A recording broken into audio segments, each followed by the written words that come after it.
Hello, good morning. कसे आहात सगळे? मस्त ना? मी पण छान आहे. आज एक खूप छान आपले सर्वांचे जवळचा विषय आपण घेतलेला आहे. आपल्या एका लाडक्या सबस्क्रायबर ताईंचा कमेंट आहे.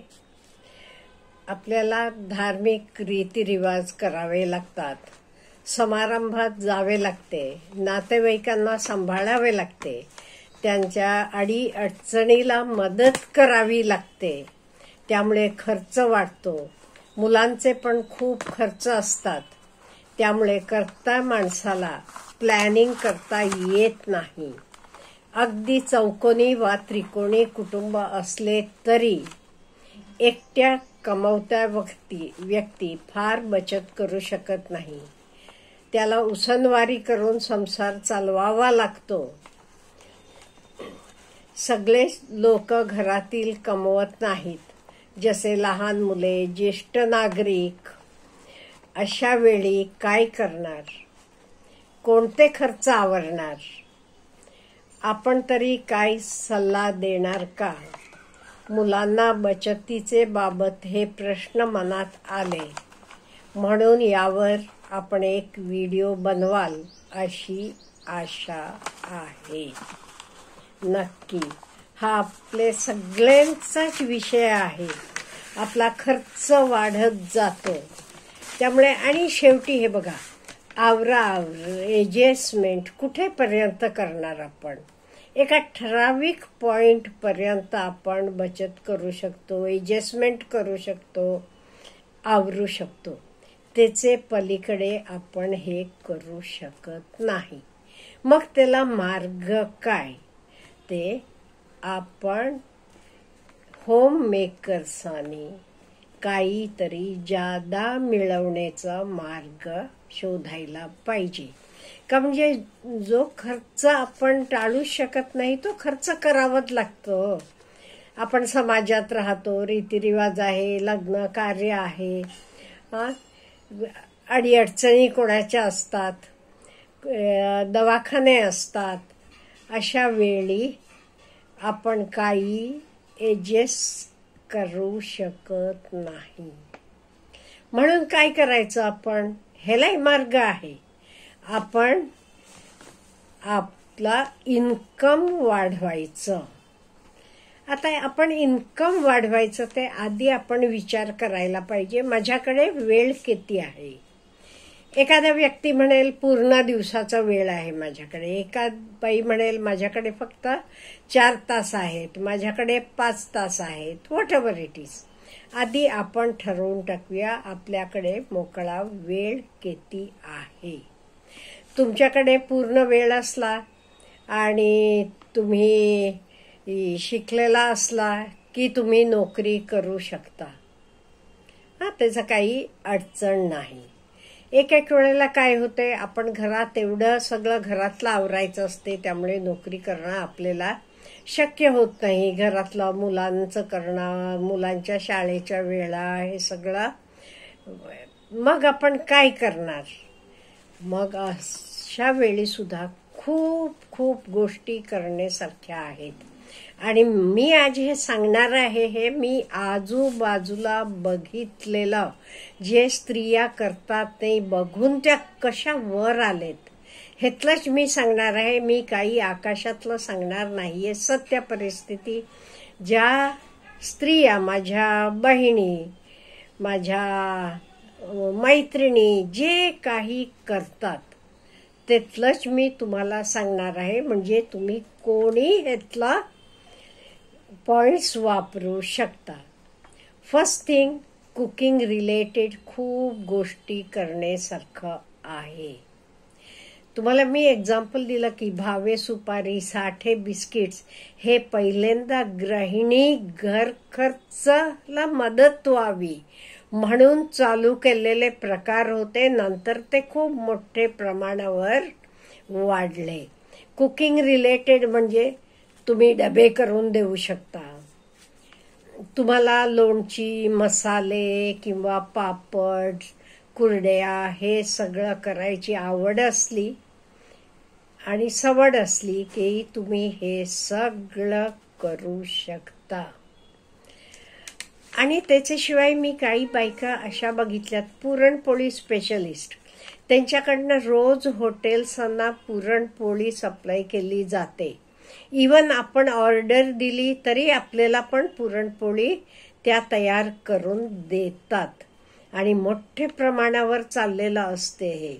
असे प्रकारात मी मोदक करणारा बघितले, उकडीचे मोदक. आणि गणपतीच्या वेळी म्हणा किंवा गणपतीच्या वेळी तरी 12 वाजले की ती घरातली मंडळी आंघोळ करून मोदक बनवायला बसतात. एवढ्या ऑर्डर असतात, विचार करा तुम्ही. आणि संकष्टीलाही ऑर्डर असतात. तसं कुठली किंवा फराळाचं साहित्य, लाडू असेल, चकली असेल, चिवडा असेल, काही जे तुम्हाला जमते तर तुम्ही करू शकता. हे झाला कुकिंग रिलेटेड सगळं. आता दुसरं, हल्ली बऱ्याच बायका नोकऱ्या करतात, त्यांची छोटी मुलं असतात. त्यांना आपले मुलांना योग्य ठिकाणी, अगदी सेफ अशा ठिकाणी ठेवायची गरज आहे. म्हणून बेबी सिटिंग किंवा ज्याला आपण पाळणाघर म्हणतो, हे सुद्धा चालवू शकता. तुम्हाला छोटे मुलांची आवड आहे, त्यांच्याशी वेळ घालवायला आवडतो, अशा वेळी आपण हे सुद्धा करू शकतो. आता नेक्स्ट इज स्टिचिंग रिलेटेड, शिवणकाम. तुम्हाला शिवणकाम येत असलं ते तुम्ही टेलरिंगचा बिझनेस करू शकता किंवा रेडीमेड कपडे आणून ठेवून ते विकत देऊ शकता. विविध प्रकारच्या पिशव्या शिवून तुम्ही विकत देऊ शकता किंवा स्टिचिंगचे क्लासेस चालू करू शकता, तुम्हाला तर येत असलं की. म्हणजे हे सगळं स्टिचिंगशी रिलेटेड आहे. Next, parlour. हे पण हल्ली उद्योग खूप छान चालतो बरं का. ब्युटी पार्लर, ते त्याची मेहंदी कोर्सेस आले, मेहंदी काढायचं आलं, मेहंदी शिकवायचं आलं. पार्लरचे सुद्धा वेगवेगळे, एक ते तुम्ही स्वतःचं चालू करू शकता किंवा तुम्ही दुसरीकडे कामाला पण जाऊ शकता. नंतर ज्वेलरी, आर्टिफिशियल ज्वेलरीला पण हल्ली खूप मागणी आहे. बऱ्याच बायका हे आर्टिफिशियल ज्वेलरी आणून ठेवून विकतात. त्याच्याशिवाय लेडीज गारमेंट्स, त्याच्याबरोबर म्हणजे जे काही लेडीजांना लागतात त्या गोष्टी सगळ्या तुम्ही आणून, ह्याला सुद्धा चांगलं मार्केट आहे.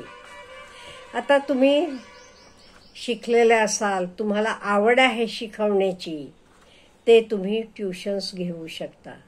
ट्युशन म्हणजे मी फक्त शालेय ह्याचंच म्हणत नाही, त्याच्याशिवाय सिंगिंग, डान्सिंग, काही डिफरंट कोर्सेस, हे सगळं आपण करू शकतो.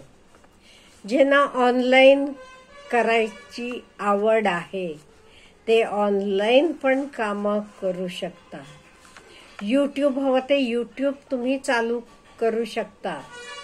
दिवसाला 1 तास किंवा 2 तास एवढं माझ्याकडे वेळ आहे बाबा, ते वेळेत मी हे चालू करणार आहे, मला आवड आहे म्हणून तुम्ही तो पण चालू करू शकता. कित्येक बायका मी हे पण बघितलंय, RD, LICच्या एजन्सीज असतात, हे सुद्धा चांगलं आहे. आपण आपल्या मैत्रिणी असतात, आपल्या ओळखीचे असतात, हे ना RD, आणि दर महिन्याला जाऊन तुम्हाला तर गोळा करावं लागते. LIC, हे सगळं आपण करू शकतो. आणि हे सगळं करताना इम्पॉर्टंट काय पाहिजे म्हणजे पेशन्स. असं नाही आज मी केलं की लगेच उद्याला मला लाखोनी पैसे मिळतील, करोडोनी मिळतील, नाही. पेशन्स पाहिजे, भरपूर पेशन्स पाहिजे, करत जायला पाहिजे. आपला वेळ पण चांगला जातो हेत ना. आणि मेन म्हणजे इकडे गप्पा मार, तिकडे गप्पा मार, नको तर ही हाय बोलली मला, तो अमुक बोलला, ह्या काही गोष्टी आपल्या डोक्याला येत नाहीत. आणि मेन म्हणजे आपला इन्कम वाढल्यामुळे आपल्याला कॉन्फिडन्स येतो, आपण जास्त कॉन्फिडेंट होतो. आणि आपल्या इन्कम वाढल्यामुळे आपण खर्च पण भरपूर करू शकतो. आपल्याला इकडे तिकडे कुठेही बघावं लागत नाही. आपल्या इच्छेप्रमाणे आपण खर्च करू शकतो. ही गोष्ट मला वाटते आपण सगळ्या स्त्रियांनी, तुमचे आवडीचा निवड आहेत, मी बऱ्याच गोष्टी सांगितल्यात, पण प्रत्येकाची आवड निवड सवड, आपलं घर, इवन आणि एक सांगायचं राहून गेलं, गार्डनिंग हे पण चांगलं हे आहे. हल्ली का नाही घरात पिकवलेल्या गोष्टींना जास्त मार्केट आहे. तुम्ही चांगलं छानपैकी किचन गार्डन केलात, त्यातली छान भाजी पिकवली की ते भाजीला पण चांगलं मार्केट आहे. त्यामुळे आपले मनात असलं की आपण जराशी सवड काढायची आणि आपले आवडीप्रमाणे आपण काहीतरी नवीन चालू करायचं.